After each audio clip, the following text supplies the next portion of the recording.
What's up, my lunatics? So welcome back to my channel. But if it's the first time, my name is Anastasia Luna, and welcome to you too. All right, today, the one, the only, Tauri reacts. She is an amazing reactor on YouTube, and I've known of her for a very long time, so I'm super, super happy to chit chat. Hi, Tori. Hey Anastasia, it's finally here that we get to chat.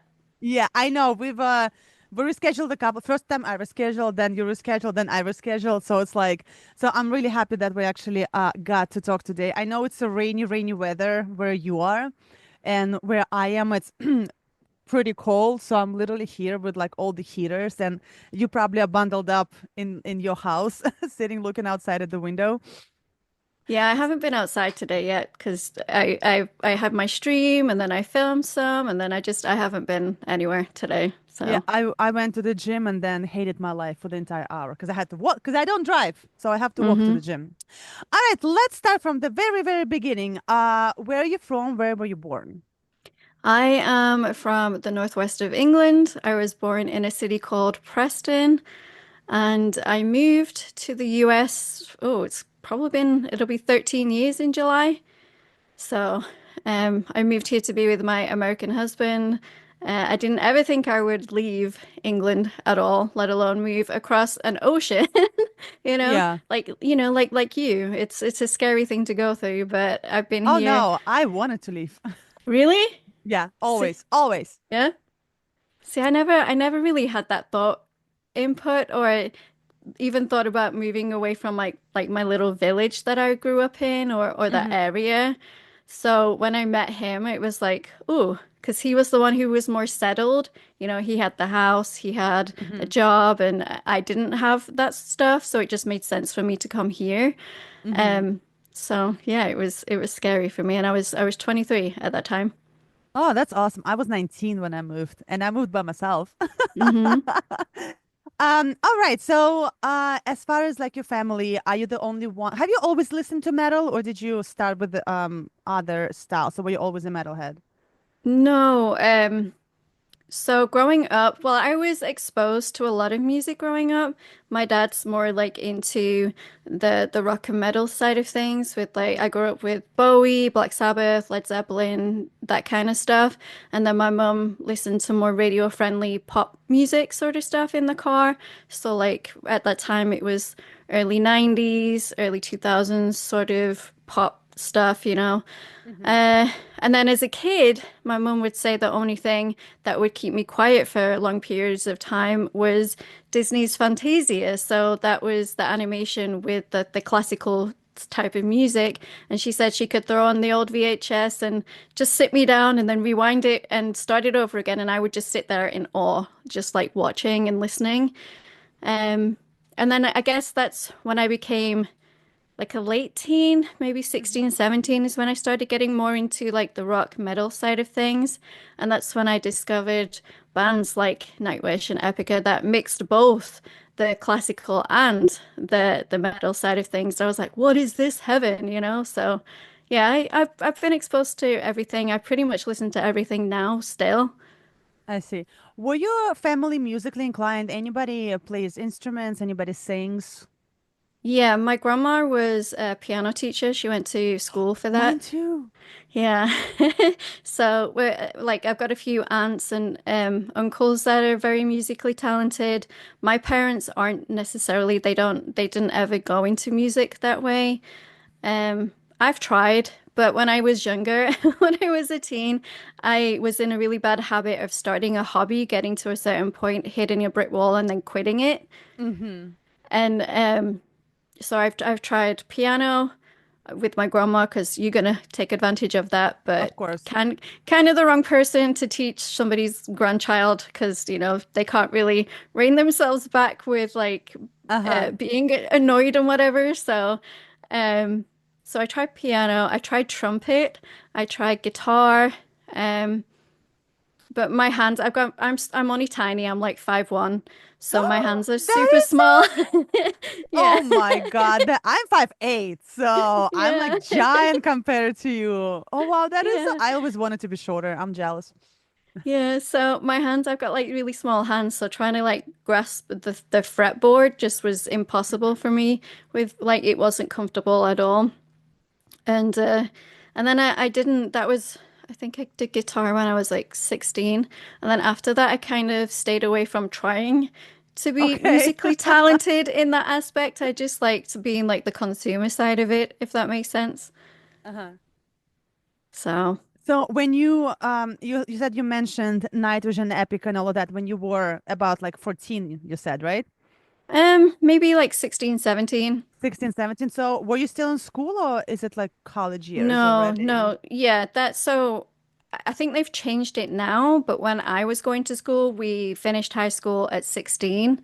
Then we Hmm. did, you could go on to do 2 years at college and then go to university is how it worked.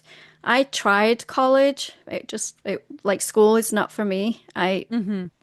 I am not a great learner Yeah. in that way. So I tried, I wanted to become like a veterinary assistant. Okay.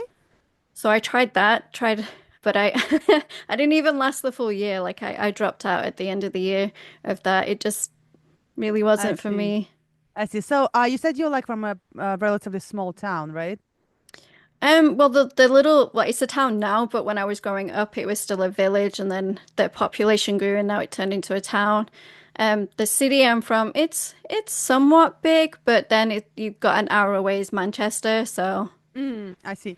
So like growing up, like you obviously you loved music and you loved listening to music and when you turned 16, 17, you discovered Epica and Nightwish. So did you have a lot of friends that kind of listened to that stuff or were you like the only one that is a black sheep in the entire village that listened to no. that? So I mean, I was in a group of friends that liked rock and metal and that sort of stuff. And then I've got a younger brother who's only a year younger than me. So Hmm. he was starting to get into that sort of stuff too. But nobody really enjoyed like that.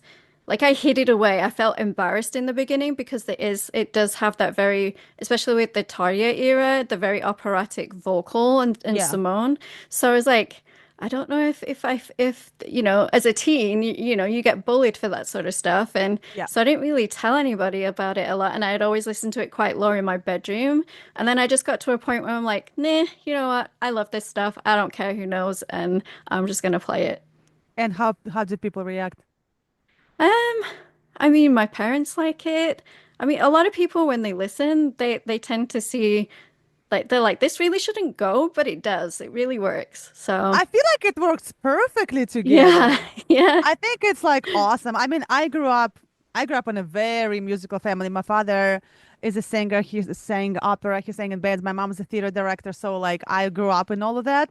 It's really crazy how people think that metal and opera and classical music don't go together because even though it's a popular belief and it's relatively true that a lot of metal comes from blues and some of it does, but a lot of it comes from classical music and I will die Mhm. on this hill. Like to me, 75% of metal comes from classical music. So, have you ever tried to be in any band, like when you were like learning a little bit? No, no, Have I you? never had the confidence to do that. I always wanted to get like vocal lessons as well, but I never, like, I was in choir in primary school, and Hmm. supposedly the choir t teacher handpicked me out, but I just lack the confidence to do it now. And I've been thinking about getting more vocal lessons, but I don't know. I'm at the fence right now, and I just need to hop over and do it, you know? Okay, yeah, you definitely. I will help you. Like I have like 18 years of classical training, so I'll definitely would love to. Even like even if it's just like one lesson, just for you to see what it is and what it takes. But I'm very like techie. Like I'm very hmm technical when it comes to voice. Have you ever dated anyone in a band? Have you ever like dipped into this like, okay, what No, no. what was your first concert?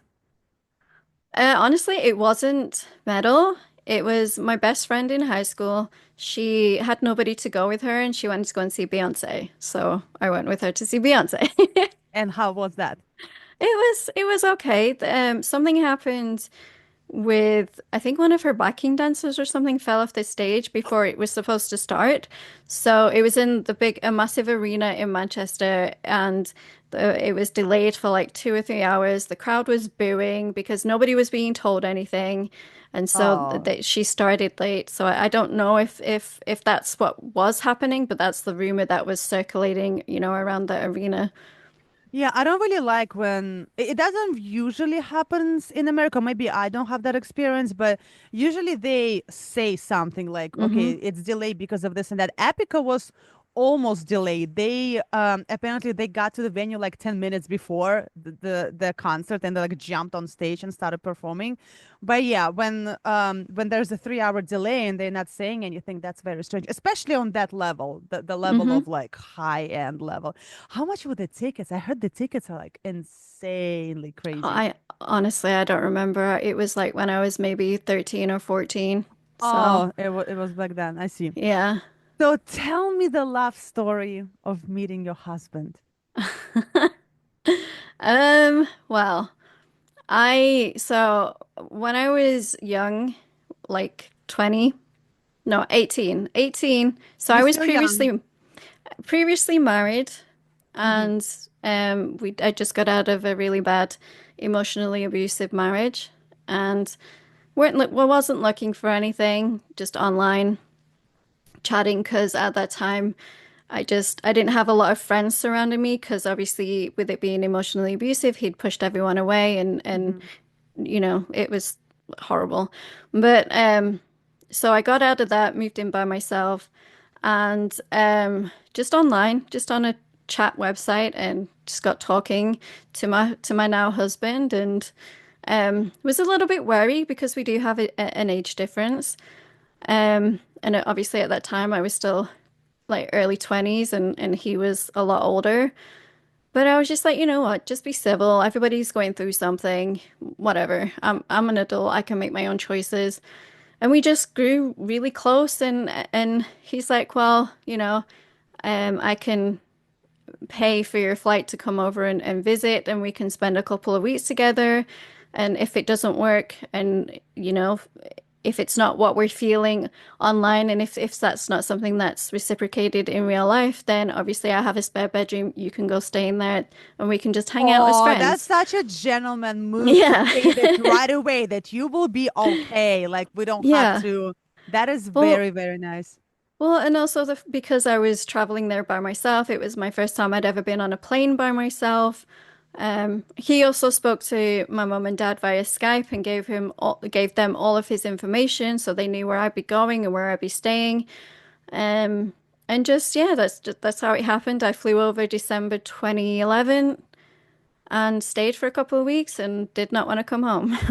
And did you go home or did you Yeah, I you had to, had to yeah. and then you did the whole like K1 and stuff like this? No, no, Oh, you I didn't. didn't. Mm-mm. Oh, okay. Because I'm obsessed with 90 Day Fiance, like I told you Right. about. So how we did it was, yeah, the first time I visited him was December. Then I flew back in February. We got engaged in February. He came to me in May to ask my dad's permission to Hmm. get married. Then in July of 2012, I said I was coming over here for 90 days. Now that means in England, we have a visa waiver program, which means you can travel to the US for 90 days at a time. So I Ah. didn't have to get the K1 visa. Oh. Technically I should have, but I told them I was just visiting, told them a little white lie. I was like, I'm just visiting But for it, this it long. might not even be a lie, you guys were still getting to know each other. Like it's not like you would Well, no, we'd planned it. you planned it. Yeah. Yeah, no, Okay. we'd planned it, but we had booked a return flight just so it looked like I was coming home. But so yeah, we had 90 days to arrange a wedding. And so we just did a quick courthouse thing. Even my parents even flew in to surprise me to come and be there. And Hmm. and so we got married in August 2012, and we've been together ever since. That is so awesome. That is such a cool story. Did you ever plan on like maybe like later on actually having like the one of those like bigger weddings where everyone comes? No? No, no, just because I'd already been married and he'd been married previously, so we didn't feel like we needed a big showy Mm, off wedding. And just to me, weddings, like there's beauty in it. Of course, there's beauty in it, but I think it's so expensive and it's such a waste of money. I think that people should, I mean, do what they want to do at the end of the mhm. day. But for me personally, I think just that courthouse wedding, and then we went to the next day, we went to a local venue and like did an outdoor ceremony there with his coworker friend who's like ordained. So he Okay. married us again the next day in this like really nice outdoor area, and then the money that you would have wasted, I'm going to say wasted because I think it's being wasteful, but on like a Yeah. massive venue, on a reception, on cakes, on dresses, on whatever, can be used to then go on a vacation or save it for a house or something Yeah. like that.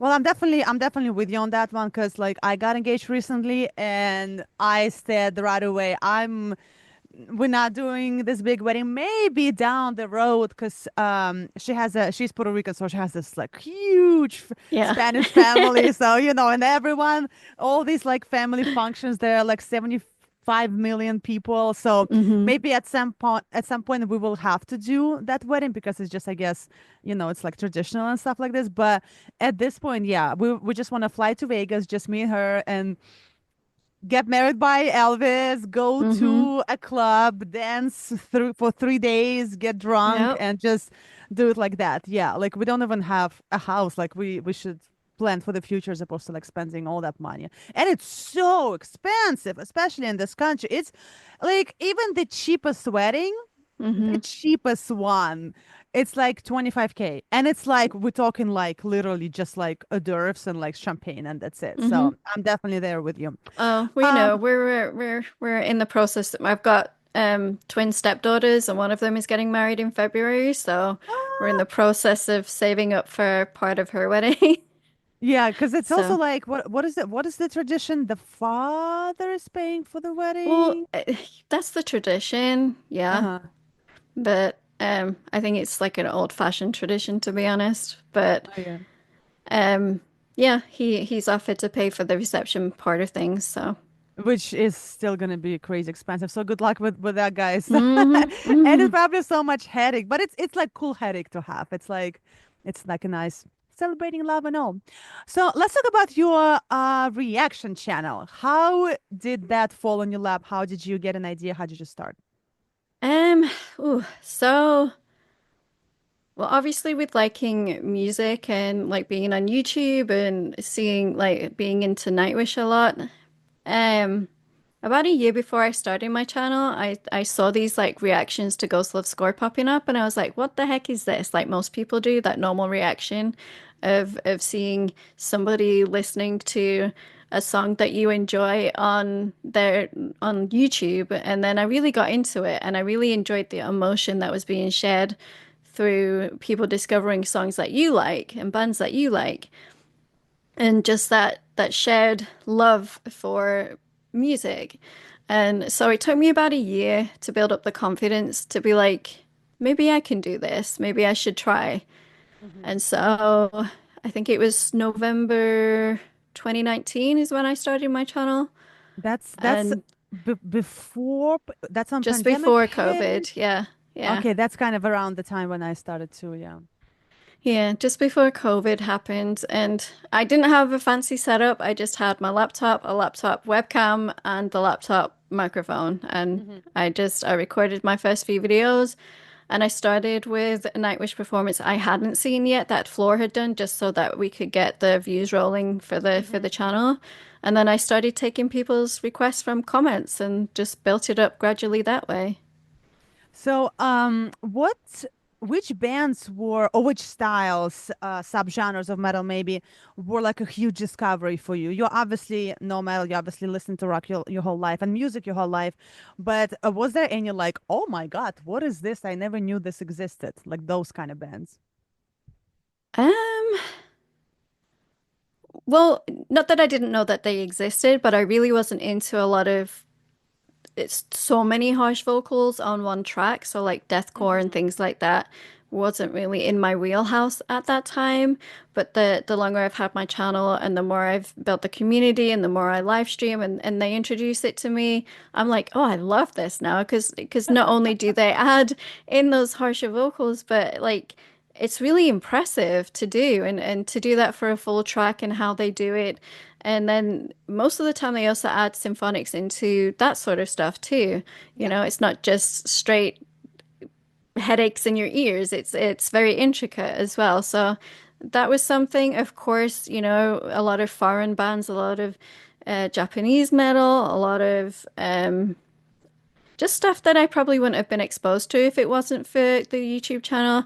Because I always say, I think we as human beings, we tend to grow up and we're exposed to certain things because of our parents or our friend groups, and we tend to stay in that little box that we're in for Yeah. the rest of our lives, and we don't really explore out of that.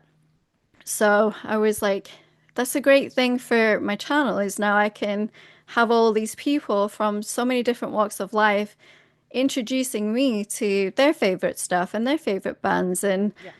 and that's what it's become and I mean I listen to anything. I will give anything a try, you know. I'm not Hmm. I hate the term genre or subgenre because you tell me a band and you say what genre are they? I'm like, I don't care. Do they Uh-huh. sound good? Is their song sound amazing? Am I gonna want to keep continuing to listen to it?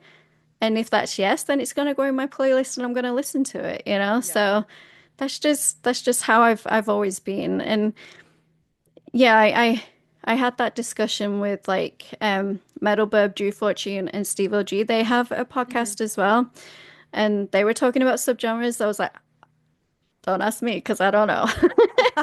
No, I'm sure you know like the main ones, like symphonic metal, deathcore, like I guess the main ones. But I see what you're saying. I'm a little bit. I listen to metal maybe 98% of the time, just because I'm a singer and singing two metal bands. So it's kind of, and plus my entire channel is metal. So it's kind of like metal kind of like rules my life. And it's very rare that I step out of metal. But I agree Hmm. with you. If good music is good music, when something sounds good, especially vocally, especially when I can hear those like vocal acrobatics, I'm like, oh my God, give me more. Yeah. So I, Yeah. I definitely agree with you on that one. Have you seen Nightwish and Epica Life? Yeah, I've only ever seen Nightwish once, Mm-hmm. and that was I think it was what year was that? Maybe I don't even remember, like 2000, just before COVID, I think. Just 2019, before I saw it maybe. right after COVID. Yeah, so it was with Mm. Floor, and I'd waited since what? I found them in 2004, so all that time to finally see them live. And then I saw Epica live in 2016, and I just got tickets to see them for their May Oh, run. rub it in, girl. Oh my God. So Tori knows that. It hurts my soul and my heart and my brain, but I've been waiting for them. I saw Epica Live, what is it, 2 years ago in New York City, and I was Hmm. so excited because Epica is my favorite band. I absolutely Mine love them. I too. adore them. Oh yeah, Yeah, cool. yeah. See, we have a lot in common. And for that specific, I'm coming back from Puerto Rico on the 7th, and I think they are performing on the 6th. So Well, it's I'm a shame like, you can't fly into Atlanta and like stay over in Atlanta for the eighth show from Puerto Rico. I'm not, I don't think I'll be able to because on the 7th we are leaving at 6 in the morning, and I just don't think. No, I get it. I get And it. it seems to be because I have friends in Puerto Rico, and my fiance has a family, so I think it's gonna be like a party, party, party. So I Hmm. don't think I'll physically be able to get up from bed on the 8th. Yeah. So so I don't think so. But oh my God, you're gonna have so much fun. You know you're gonna have a lot of Well, fun. I'll give Like, you a little bit of information. So I did get the chance to chat with Mark about the new album, and he said that it was supposed to be a full US tour, but unfortunately things just didn't work out with the booking agents and whatever. So hopefully either next year or the year after they'll do a full US tour. So, yeah, because I was very surprised that there were only what, 3 dates, right? hmm In hmm in the States, like. Even last time they did more when they were touring with Sabaton. So I was Yeah. very, very So surprised. it wasn't anything to do with Epica themselves. They would love to Mm-hmm. do a US tour. It was just some, I guess, issues with booking agents and whatever. Those So they, booking agents. while while Don't they're they know who we are? right. So while they're here, I think that's why they turned it into more of like a full like Mexico sort of tour. Ah, I see. I see. Yeah. Well, I mean, I'm still young-ish, so I'm definitely going to be able to see them live at some point. But it was like such a knife to my throat. But I'm happy that you got the tickets and you're going to see them live. Have you seen any Japanese bands live? Mm-mm. Not No? yet. I'm about to see Jaluka. Have you heard them? Yeah. Yes. Oh yeah, I love them. Hmm. I haven't gotten the tickets yet. But there I keep checking and there are a lot of tickets that are like $40, not too far away from me. And I think it's April 5th or something. So yeah, I'm gonna drag my fiance to that show. Let's see what she's saying. And are you going to see Bloodywood? I want to, um, but we'll just have to see how, because next week we're heading to Atlanta. We've got two shows. We've got one on the 26th, which is Delane, Zandria, and Edge of Paradise. And then a Okay. couple of days later, we've got on the 29th, we've got Jaluka, Landmarks, and Imminence. So that week is going to be expensive, and it's kind of like our last hurrah before we have to like buckle down and start saving. That's So right. I would like to see them. They're coming pretty close. Like Charlotte's about a 3 hour drive from us. So, but the issue is we've got pets and pet sitter fees and hotel fees and all of that. So Yeah. it's just nobody ever comes to the city I live in. It's always either like a 3 or a 5 hour drive somewhere. So we kind of have to be a bit more pick and choose with who we want to see. Yeah. Upcoming, there's a couple of bands that we definitely want to see. I don't know if you've heard Future Palace yet. They're from No, Germany. I don't think so. Um, and then a band from Houston, Gore, they're I, coming. I think I know So them. yeah, she's a NASA engineer, space engineer. Oh, then I have. Really, I'll I send need you to. some links. Yeah, please. I want to write that a NASA engineer slash Yeah. singer. That is really, really cool. All right. So, as far as your YouTube, what things do you absolutely, absolutely love, and are there any things you like? Oh, I have to do this. Just the editing side of things is I like knew the you're gonna like say just because it's you sit down and you film. And because I do film in 4K for my channel, it just takes like longer than a 1080p video to export and upload. And then you got to upload it, then you got to tag everything, and then you got to title everything, and then you got to make little snippets for the rest of social media. And you're like, oh, it's like never ending. So I know you know that feeling. Yeah, I used to use AI for the small snippets for I'll send it to you. Like it's actually pretty good. So, yeah, I don't do those snippets anymore because I try to be like I'm a singer that has YouTube channel, not a Right. YouTuber that is trying to be a singer. So, I try to spend more time like doing music as opposed to like doing content. So, I'm still drowning in content every single day. I'm sure you know that. And what are your favorite things about being a YouTuber? Um, Honestly, just the fact that I get to sit down and interview so many interesting musicians that I never thought I would have a chance in hell of chatting to. Just getting to do these interviews, whether they're via Zoom or like in person. I've started doing them now when we go to shows. So So how do you do it in person? Do you contact like their management and it just usually through the record label. Like I built oh, up a couple, like some really look good. at you. You're like full on journalist now. That's Yeah. awesome. Yeah, that's like one thing I've had to learn to be able to accept, like just personal growth wise, is that now I can say I do music journalism and that's like crazy for me to think about, Mm-hmm. considering like my channel has definitely helped build my confidence and build my self-esteem because Mm-hmm. before I started it, I mean, even now I'm still a quiet person anyway, in general. Like if you got me and my husband together, he's the talker in our relationship. So, and I'm a listener, and I guess that's what helps with interviews is because I Mm-hmm. know when to pick up on when they're getting to the end of their com whatever they're saying and try not to interject and listen to what they're saying.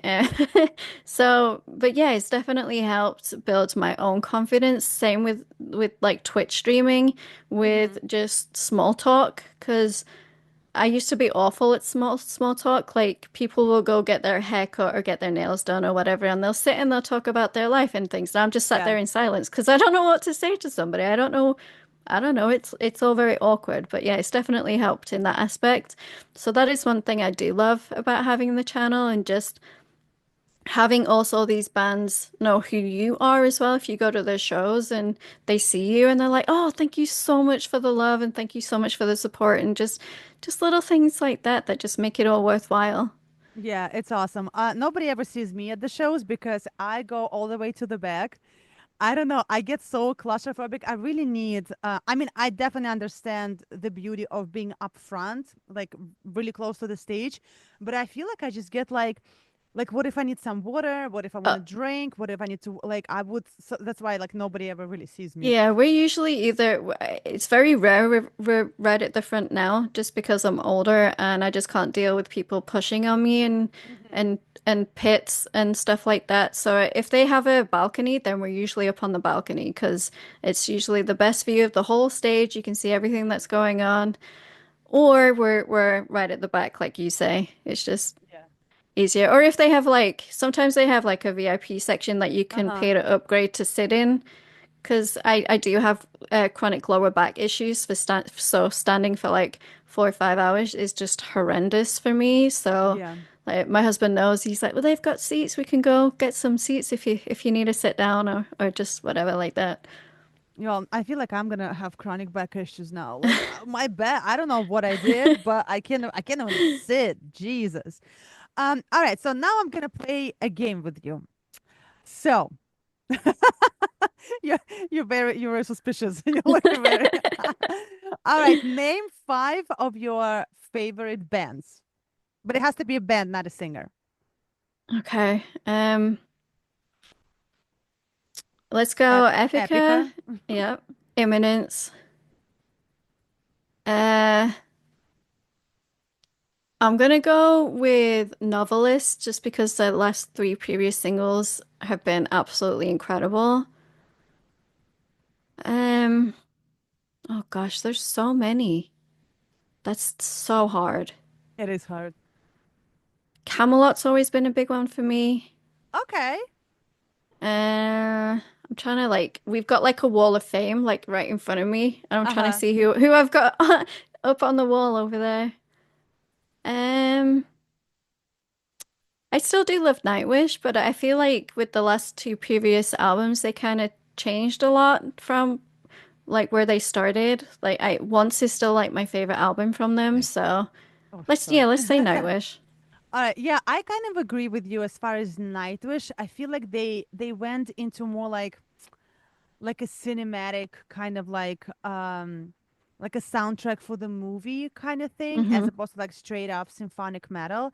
I mean, they're fantastic. They're absolutely fantastic, but yeah, last album I listened to it. It's still great. I feel like Nightwish is incapable of producing something that is not good, you know? Hmm. But yeah, it's definitely a bit of a different style, and I like their a little bit of like earlier stuff. But I mean, they're still great. So I'm hoping that they're gonna tour at some point because I know they're not touring this year, right? At all. They already said that. Mm-mm. Hmm. So hopefully maybe like in a year or so. But I mean, Floor has her own thing going on. All right, so have you seen Camelot live? Hmm. Yeah, Yeah, me. I think it was it last year or the year before. We flew to Houston to see them with Hmm. another Reactor friend of ours. He came with us, Old School Nerd, he's called. I don't know if you know who he is. Yes, it Yeah. sounds very familiar.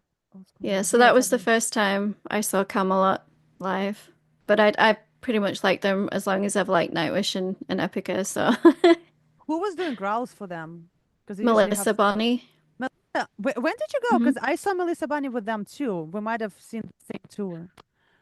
Uh, I don't think it was last year. I think it was the previous year, like Yeah, it was. 2023 maybe. Yeah, it wasn't too long But I ago. know Yeah, she's yeah. been with them this tour as well, so Melissa Bunn is like the busiest girl, and like she hmm does so much. All right, so the game now. So we have Epica, Eminence, Novelist, Camelot, and Nightwish. So now create an ultimate band using one member from each band.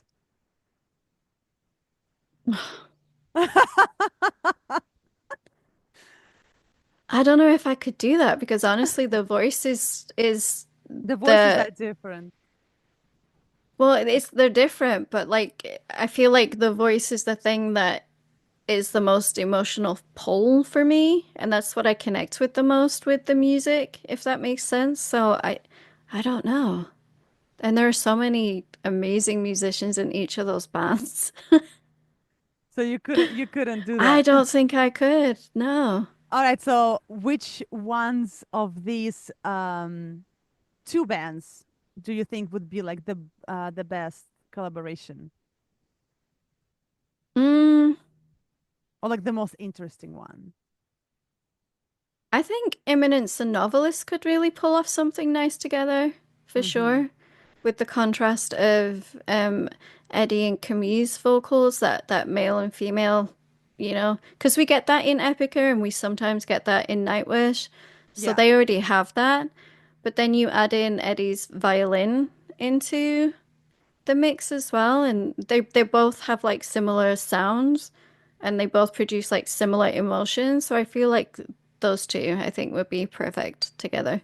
I would pick Epic and Eminence Yeah. still. Oh, that would Yeah. be amazing too. Yeah. Yeah. Because I see your point that Epica does have the presence of like a male presence and the growls and stuff hmm like this, but I feel like Eminence, it's still so different from Epica. So that would be really cool. Have you ever attended any festivals?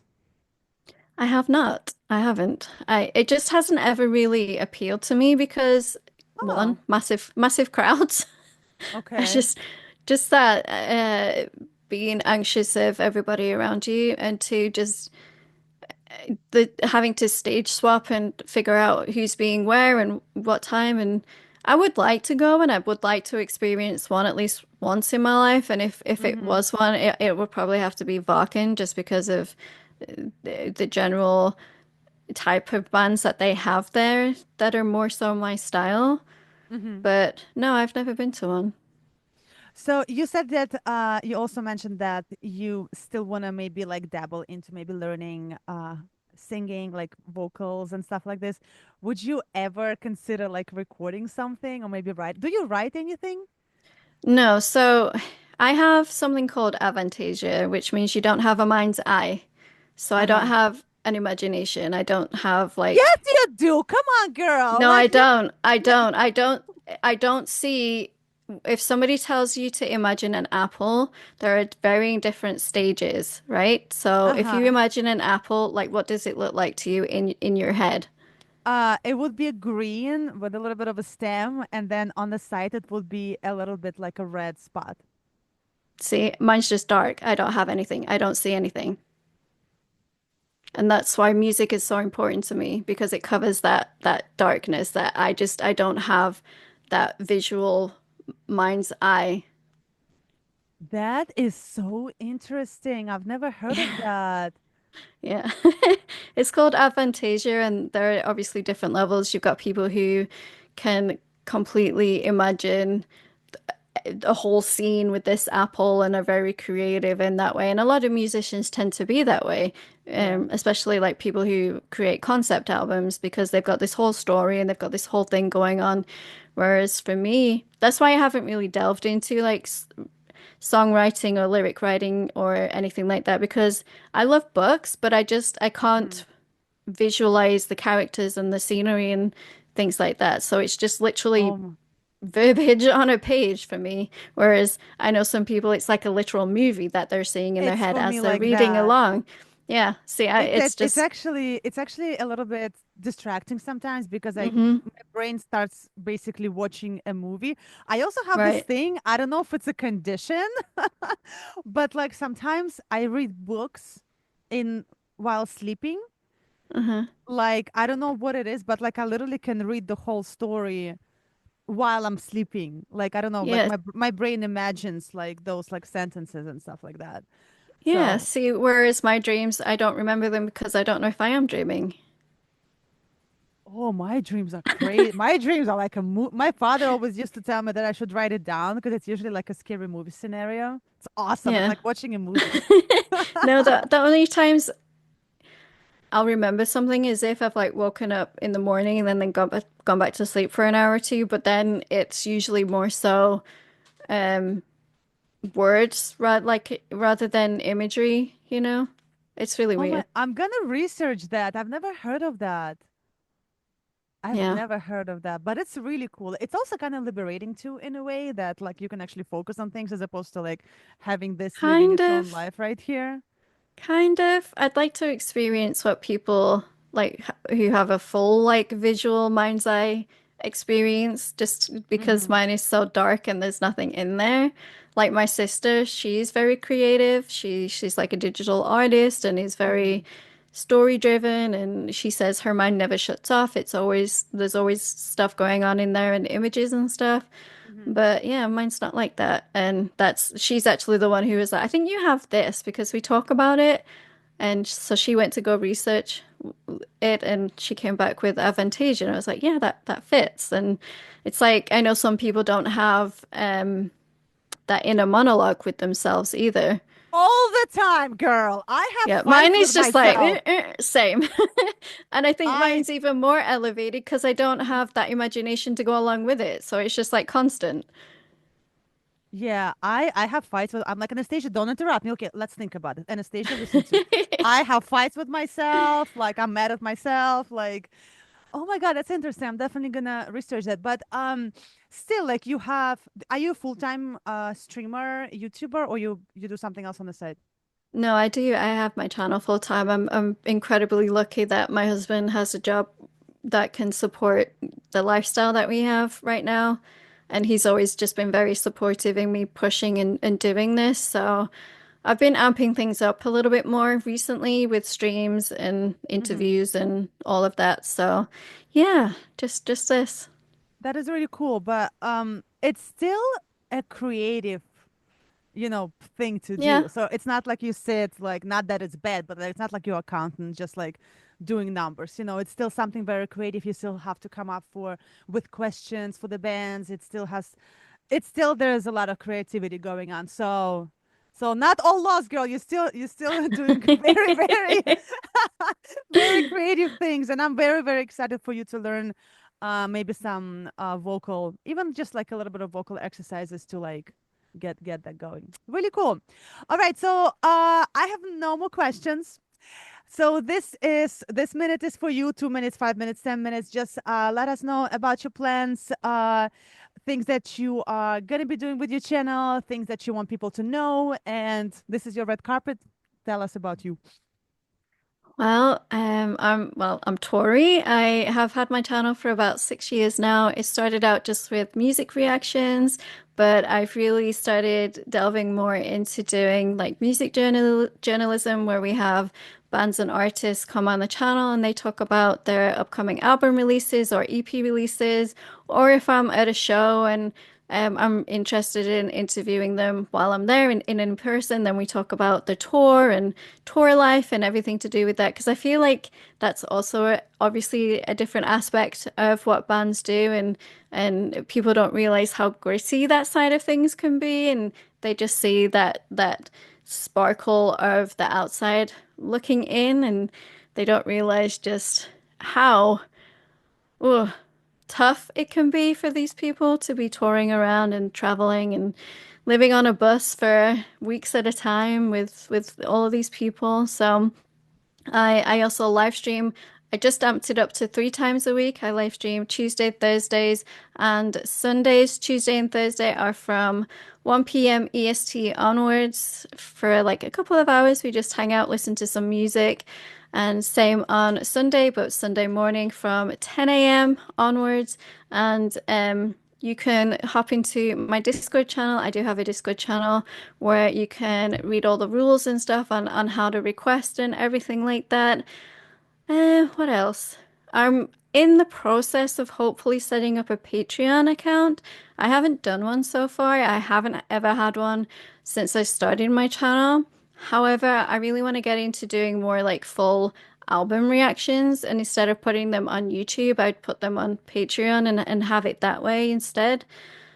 So maybe in the future, things are a little bit up in the air right now with my husband's job, but that's another thing that you guys don't need to know about. Um, but yeah, that's pretty much it. I've always been a huge music lover. I would love to start vlogging as well whenever we go to shows. Like if we like for example next week when we're going to Atlanta, we'll be there for pretty much a full week. So, like, we have plans to go to the Georgia Aquarium and things like that. So, I'd love to vlog. I just need to get over that initial start of doing it, that just Mhm. fear of people looking at you while you're doing it. So, hopefully, I may try Ah, that yeah, next yeah. week. Mhm. Yeah. But Girl, no that's, one I think, cares. No one I know, cares. I know. No It's one just, cares. it's just yourself, isn't it? That you're thinking that people are looking at you when they really not. They just couldn't care less. And even in No. today's society, when people are doing it so much now that it's kind of become a normal thing. So it's just me that needs to get over that hump and to get into doing it. So Mhm. I may give it a go next week and see how it turns out. But I think that pretty I'm much so wraps excited everything about up. that. I love vlogging. I actually I'm not like a shy person. I can talk forever. I can talk to anyone. Like that's I'm very like extroverted. So I actually even like when people catch me making videos or like vlogging and stuff like this because I'm like, yes, I'm a YouTuber. So I'm so proud of like being a YouTuber and I feel like it's such a cool thing to do and I always like try to um create, I guess, more competition for us, me and you, because I tell people like just do it. It's so much fun. Yeah. It's so awesome. You meet so many people. So yeah, I actually like vlogging like outside. So all right. Thank you so much for this interview, Tori. Thank you so much for giving me your time. I know we rescheduled millions of times, but I'm so happy we finally got a chance to do this. Like I said, I've known about you for a while. I've actually followed you even on Instagram for like about a year or year and hmm a half. So like I've known about you for a while. So I'm so happy that I actually got a chance to chat with you. So thank you so much for your time. Oh, you're so very welcome. Thank you for having me on your channel and just for your time too. I've known about you as well for quite a while and just being Oh, able to really? connect. Yeah, yeah. Like I think it was through who was it? I can't remember who it was through, but yeah, I found you and then I saw you were live streaming. I was like, yeah, may as well just go say, hey and introduce myself because I feel like in the Reactor community there is somewhat kind of people who gatekeep and who don't want to like be involved with anybody else. Whereas what I have experienced within the Reactor community is I love the open community of it. Like so Mm-hmm. many of them have been so incredibly friendly and helpful and just really, really awesome people. So when I came to your stream and like you welcomed me like with open arms and you were so kind about it and I was just like, yep, she's one of us. So Yep, yep. I actually I haven't gotten to meet reactors that are like, no, I don't want to talk to you. Usually people like, oh my God, you want to talk to me? Because usually like we talk to people, we ask for interviews, we do yeah. reaction videos, we ask for like reaching out to people. But when I got like maybe like 40 emails and I was hoping that like 40 emails from 40 channels, and I'm like, oh maybe like two, three will get back to me. And then everyone got back to me. And I'm like, oh my God, what have I done? Now I have to like Yeah, figure out how right. to do the schedule. So now I'm like the backlog of so many interviews, but it's really cool to meet people from all over, not just all over the country, but from all over the world. So thank you so much. Thank you too. Thank you so much for having me. Thank you.